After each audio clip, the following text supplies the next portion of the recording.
Durante a conversa com jornalistas, né, essa mesma conversa com jornalistas essa manhã, o Bolsonaro voltou a falar sobre a prisão do Adélio Bispo, autor do atentado contra o presidente, né? Foi Adélio Bispo que esfaqueou o presidente Bolsonaro quando ele fazia campanha no ano passado.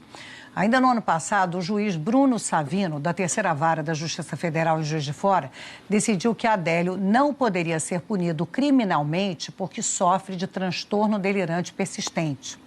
Jair Bolsonaro não recorreu. E hoje diz que não recorreu porque, na visão dele, o Adélio responderia apenas por tentativa de homicídio e estaria livre em 1 ou 2 anos. Jair Bolsonaro ainda atacou o presidente da OAB, o Felipe Santa Cruz. Segundo Bolsonaro, a Ordem dos Advogados do Brasil impediu que o advogado de Adélio tivesse o sigilo telefônico quebrado. Porque a OAB impediu que a Polícia Federal entrasse no telefone de um dos caríssimos advogados. Qual é a intenção da OAB? Quem é essa OAB? Um dia, se o presidente da OAB quiser saber como é que o pai dele desapareceu no período militar, eu conto para ele. Ele não vai querer ouvir a verdade. Eu conto para ele. A versão, não é a minha versão. Aqui, a minha vivência, né, me fez chegar a essas conclusões, né, naquele momento. O pai dele integrou a Ação Popular, o grupo mais sanguinário e violento da guerrilha lá de Pernambuco. Okay? Veio desaparecer no Rio de Janeiro.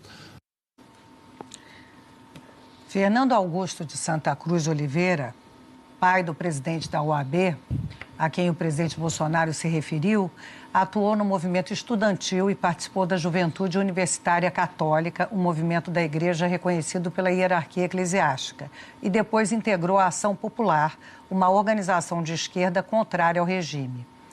O Fernando desapareceu em um encontro que teria no Rio de Janeiro em 1974, com um colega militante, Eduardo Collier Filho, da mesma organização.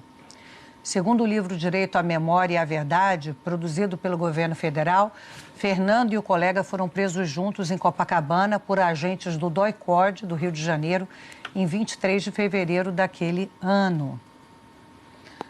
Acho que o presidente aí ultrapassou uma barreira, né, civilizatória importante. Sim. Se ele estava falando anteriormente de hackeamento, que espera que a Polícia Federal desvende tudo, ele está confessando ali que ele tem, em tese, um segredo. Um segredo de um crime cometido, que é um crime de sangue. Mataram o pai do presidente da OAB. E mataram, não foi numa ação de Estado, foi numa ação clandestina. Foi numa ação... Mataram e sumiram, ocultaram o cadáver. E sumiram com o corpo. Então, é muito grave. O presidente, ele está confessando que ele tem informações sobre o crime. Então, que a crítica, você não tem nem muito paralelo, que é um crime de sangue e hackeamento. Mas já que ele está falando sobre a mesma situação, então, se ele tem conhecimento desse crime, que ele vai às autoridades e conte. Assim, o Bolsonaro tem muitas declarações, algumas declarações, por exemplo, só nessa entrevista, algumas declarações fazem parte do jogo político. Vou regularizar o garimpo em terras indígenas. É um debate nacional, gosta ou não gosta. Ele falou isso na campanha, você faz parte do jogo político. Outras declarações dele não tem fome no Brasil, são polêmicas ali, você se assusta, você contrapõe, faz parte também ali do jogo político. Tem as piadas, que é o estilo dele, né? Fazer piada. Agora, essa declaração tem um déficit civilizatório, porque isso não é ideologia, isso não é brincadeira, isso não é defender regime militar, o nome disso é defender barbárie. Então, essa declaração tem déficit civilizatório, é assim que eu classificaria. E um argumento que muitas vezes é utilizado nesse debate é igualar os crimes cometidos pela guerrilha com os crimes cometidos pela ditadura militar.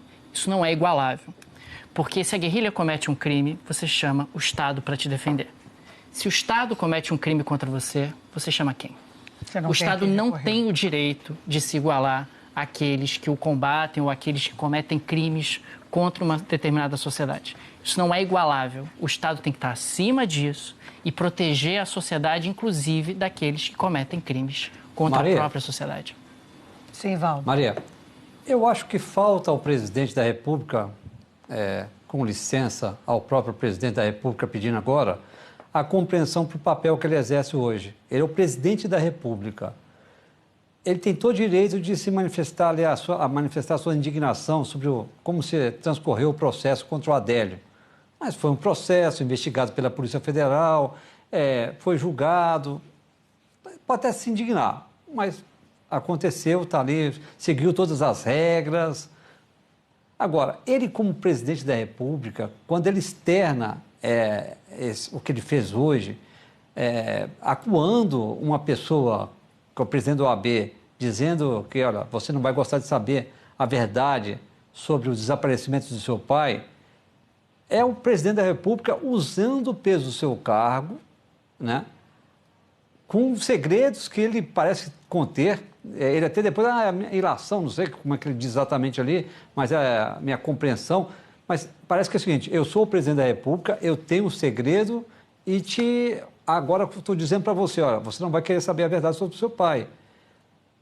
Na minha opinião, cruzar essa linha civilizatória e, na minha opinião, é grave. Eu acho que ele devia refletir um pouco sobre o que ele falou, porque é isso, ele é o presidente da República, ele não pode usar esse peso contra o cidadão.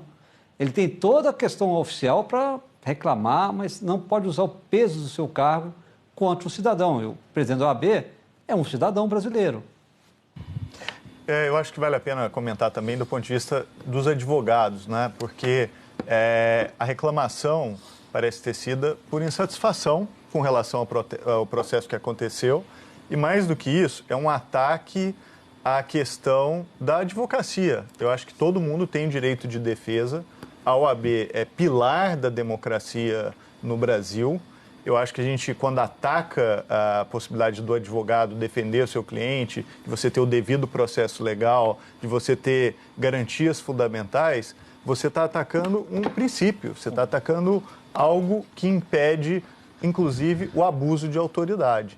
Então, aqui, para além de tudo que foi dito, que eu acho que fulanizar esse tipo de discussão, falar do pai do outro, me parece algo inadmissível, ainda mais quando a gente está falando de morte, quando a gente está falando de uma questão institucional como essa. Mas, para além disso, acho que a gente tem que lembrar que o exercício da advocacia é pilar do regime democrático. Não se pode atacar o direito de defesa, seja lá de quem for, porque senão a gente cai na justiça pelas próprias mãos. E aí vence o mais forte. A gente não mora na selva, a gente não está na lei da selva, e eu acho que assim, é esse tipo de garantia institucional que nos salva de ter que viver um regime de barbárie, de selva, em que o mais forte predomina sobre todos. E eu acho que não é isso que a gente quer no Brasil. Nenhum país se desenvolve tendo que viver na lei do mais forte. A gente sabe que países em guerra civil, muitas vezes, caem nessa situação. E quando isso acontece, a gente sabe que o país vai para o buraco. A população passa fome, pessoas morrem, injustiças são cometidas o tempo inteiro. Então, a gente tem que preservar esses limites para que a gente não viva na lei da selva. Eu acho que esse é o ponto principal. No meio dessas declarações de vários teores que o Otávio elencou aqui no começo do comentário, tem uma que é um método. Atacar pilar da democracia. OAB, imprensa, intimidar Miriam Leitão, intimidar o Glenn Greenwald, não importa o que se pense, mas é imprensa livre e direito de defesa. E na mesma entrevista, ao falar do Glenn Greenwald, dizendo que ele empana, enxovalha a imagem do Brasil no exterior. Até agora, em julho, ninguém conseguiu enxovalhar mais a imagem do Brasil no exterior do que as próprias declarações do presidente Bolsonaro. Esse tipo de declaração é muito séria, como outras declarações já sérias, mas essa realmente parece passar um limite civilizacional. E vindo de alguém que se diz cristão, não é uma declaração cristã? Pois é. E aí, Ovaldo,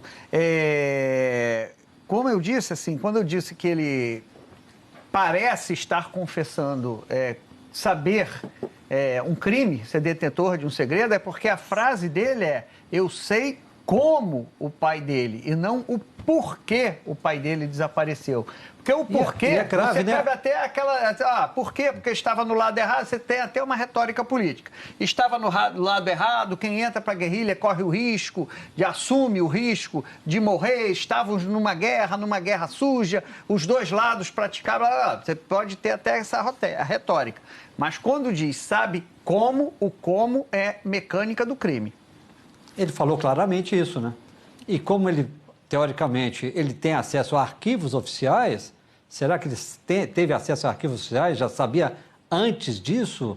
e agora externa isso porque está ali descontente com uma decisão do presidente da OAB que atingiu pessoalmente, mas ele é o presidente da República, ele não pode misturar a questão pessoal com essa questão oficial. Olha, a OAB ainda não se manifestou sobre as declarações de hoje do presidente Bolsonaro. Sobre a declaração do presidente a respeito do desaparecimento do pai do presidente da OAB durante a ditadura militar, a diretora da Anistia Internacional, Jurema Werneck, disse, abro aspas aqui, é terrível que o filho de um desaparecido pelo regime militar tenha que ouvir do presidente do Brasil, que deveria ser o defensor máximo do respeito e da justiça no país, declarações tão duras. Fecho aspas. A nota diz ainda que o Brasil deve adotar as medidas necessárias para que casos como esses sejam levados à justiça e que o direito à memória, justiça, verdade e reparação das vítimas, sobreviventes e suas famílias deve ser defendido e promovido pelo Estado brasileiro e seus representantes.